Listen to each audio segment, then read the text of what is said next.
आलबी परसावनाथ. पुन्हा एकदा आपल्या यूट्यूब चॅनलवर सहर्ष स्वागत आहे. तर मित्रांनो, एक गावाकडचा जुना व्हिडिओ आहे. आलबी काढताना तर तुम्ही आपण त्या ब्लॉगिंग नाही करायचं, मग काढून ठेवलेला तुम्हाला आता दाखवतो. तो व्हिडिओ जाऊन बघा, खूप छान वाटेल तुम्हाला बघायला. आलबी आपल्या घराजवळच उगवलेली, म्हणजे आपला परसावन आहे तिथेच, जास्त लांब आहे. तर हळदीची झाडं आहेत ना तिथंच. तर पूर्ण व्हिडिओ बघा, तुम्हाला कळेल आलबी कुठं उगवलेली ती. आणि मित्रांनो, पूर्ण व्हिडिओ बघायला विसरू नका. स्टार्टिंगलाच नाही आलबी उगताना दाखवले. पहिले आपण कलमात गेलो, त्यानंतर घरी येताना आपल्याला आलबी सापडली.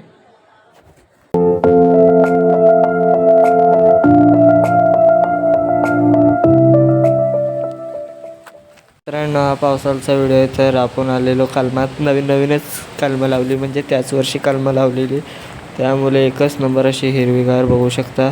तर मित्रांनो, खालच्या साईडला बघितला तर आजी गवत काढत होतं. गवत जास्त वाढून नाही द्यायचं, नाहीतर ढोरं शिरतात आतमध्ये. कारण का उंच गवत झालं की ढोरांना खायला मिळतं, म्हणून ते आतमध्ये येतात. त्यामुळे तर बघू शकता. कुठं कुठं पाणी येतं? मग इथं वरना वन हाय. हा वन कसा आहे माहिती आहे? आलबी परसावनाथ. आता मी गेलतो नव्हते तू. हो पांढरी आलबी आहे. हो.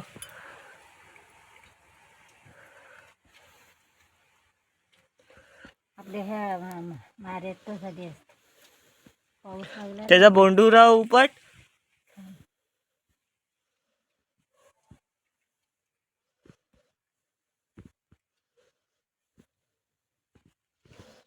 पांढरी आलब्यांचा उगवण झाला. हो, आता हर वर्षी होतील ना. आता नक्षत्रात होती ती बाई तिकडं बघ किती झालेत.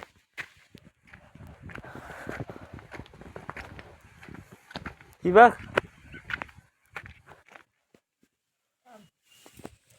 आपल्या त्या कलमात झाली. आलबी बघा परसावनाथ. कोण बघताय?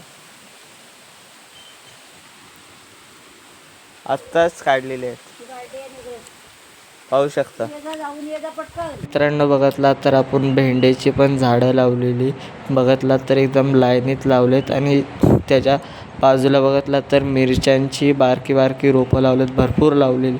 कमीत कमी 20-40च्या आसपास, 20 नाही तर 40 लावलेली. बघितला तर तो पूर्ण एरिया कव्हर केलेला आपण. तिथे बारीक पण ते जास्त वेळ नाही राहिले, कारण का डोंगरावरनं पाणी येतं, त्याच्यामुळे ते सगळे तर मित्रांनो, बघितला तर पाऊस सुरू झाला. पावसातनं एकच नंबर असं वाटत होतं. त्यानंतर मित्रांनो, आपण मारली कल्टी. असेल तर तुम्हाला व्हिडिओ कसा वाटला ते कॉमेंट करून नक्की सांगा. मित्रांनो, व्हिडिओ आवडला असेल तर व्हिडिओला चॅनलला सबस्क्राईब करायचं. असाच नवीन व्हिडिओसाठी सबस्क्राईब करा. Thank you so much. बाय.